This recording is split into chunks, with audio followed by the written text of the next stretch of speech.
Yeah, yeah, yeah. Back again, back again, back again, back again with the free kick channel. Back with the football things. Yeah. I tell you this. You see, in football, sometimes you have to roll with a little bit of luck. Luck as a winner, but bad luck as the loser. So for one to work, for one, it has to be the other for the other. If you win because of luck, the other person lost because of bad luck. Over the weekend, I saw something brewing from last week, from midweek. Something was brewing. And I heard some pundits talk and I said, this seemed to be true. Now, we saw this weekend where Arsenal was leading by 5 points. Looking good, looking good. But what was brewing was the problem. The problem was after having two centre backs injured, I said it last week in my last podcast. After having two centre backs injured and they were there watching the game, they saw the third man, Mascara, going down, holding his calf. The report of the injury out for 6 to 8 weeks. That's 2 months. That's 2 months. And I saw Saliba and Gabriel shaking them head like this because they can't believe what their club was experiencing. It was like an onslaught of injury. But there was another injury where the player was forced to play. The Italian, Califori, he was injured in the Italian game, the World Cup qualifier, but it was kept as a hush-hush. Over the weekend, you saw everything just come to fruit. And it's so unlucky that they are playing a team that is in form, a team that has not lost for a good while now, having a good run.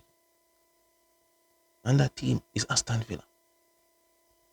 A lot of people don't remember the onslaught that Aston Villa had last year. Liverpool had problems with Aston Villa last year. The game drew, yes. Darwin Núñez got the winner, the sitter, to just kick in the net, and Darwin Núñez missed. When Darwin Núñez missed, he held down his head. That was his reaction, right? And Arnold Slot said he didn't have a problem with the missing. His problem was the way Darwin reacted. Because he missed, he held down his head. And I think these are the little things that Slot decided we're gonna get rid of Darwin. Get somebody much sharper, because even before Arnold Slot came in, the news or the view of Darwin all along was that he tends to miss. He tends to miss or hit the post. So that is that. However, we should remember Aston Villa is the team that gave PSG a run for their money at Villa. In that game, that was another luck game for PSG. Another luck game for PSG. Take a bit of bad luck for Aston Villa. So Aston Villa has been brewing and brewing, getting angry at Arsenal. Now the current Aston Villa coach is the ex-coach of Arsenal before Arteta, Unai Emery. He's the one that gave him their last cup. So he has a joy playing Arsenal. So all of this came at a time when he had the upper hand. And he used it. He used it.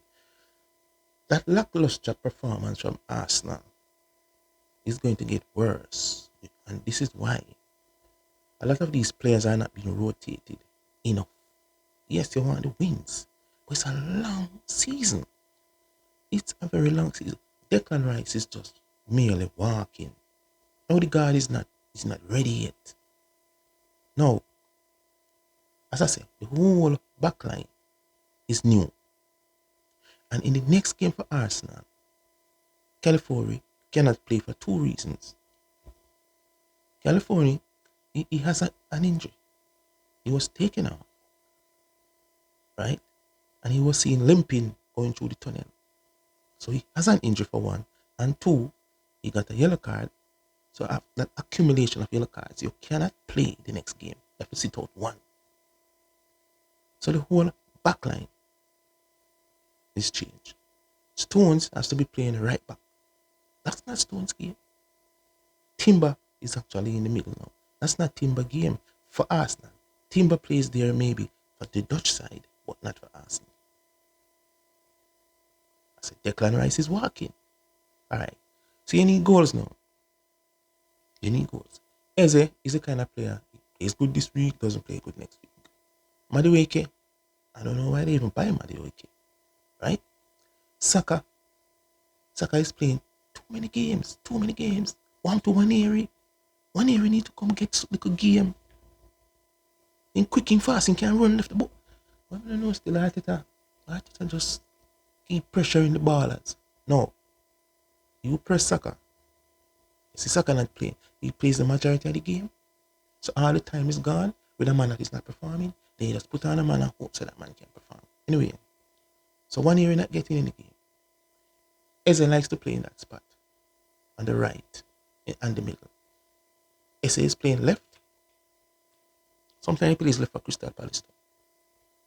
But that first goal for Aston Villa, Eze is actually in the left back position. Right? And the ball comes over.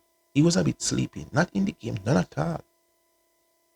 And the forward just pick up the Eze is just lost. Running behind him, boom, score, goal. I can see where Eze was a bit disgusted because he actually held down his head and went on his knees because he knew that goal was his fault. Okay? So watch this now. Arteta decided that he needs a goal. He goes for two players. He goes for Trossard. He goes for Gyökeres. For me, Gyökeres will never be the kind of player to come off the bench and impact a game for you to win. Not in the EPL. Maybe back in the Dutch league or the Portuguese league. But he's not going to do that in the EPL. He's not the kind of player to fly off the bench and just give you the goal. Trossard did it. Martinelli can do it. Just change the game. The thing with Trossard now, Trossard cannot play football for long. So the coach put on, I don't know, his football thing is so funny. The coach puts on one man, gets the goal from that man. Then he's injured. It's either he's injured or you don't want him to get injured, so you take him off back. It's been a while I will see something like this in football, man. Yeah. But Trossard did what was asked of him. Gyökeres, you never get that from Gyökeres. Understand? So, yes, they have the depth, but I can tell you this. Mikel Arteta is actually waiting on Havertz. Havertz is his real striker up front. Havertz is his real striker. He doesn't trust Gyökeres anymore. He doesn't trust Gyökeres. He cannot get the goal from Gyökeres. And all of this came at the point. Remember I said last week, Arsenal, this is not the time to be regressing and going backwards, while Man City is progressing, coming forward. If you notice what is happening at Man City, goals are scoring without Haaland.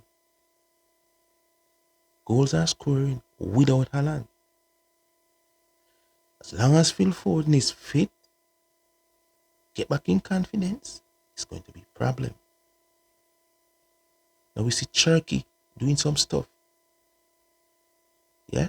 Crossing the ball to Foden with the foot twisted. That is confidence. That is great confidence. You can't do something like that if you don't have confidence now. Because if it's spoiled, you and the coach are going to go at it. So as I said, Man City is progressing. What are you going to do, Arsenal? It's not time for you to regress. It's time for you to go backwards.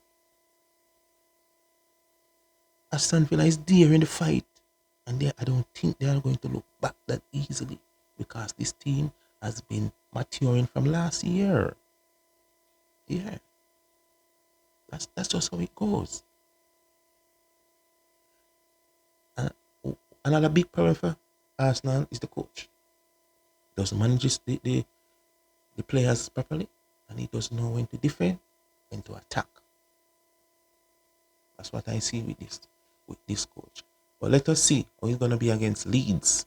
Because Leeds may be looking at this and say, hey, we can get a 1 point from them, We can get a 1 point from them and just play real low. Yeah, defend, and in the second half come out and try to score a goal. Anyway, but that's just football, That's just football. Yeah. So please remember to share, like, subscribe, and see you in another time.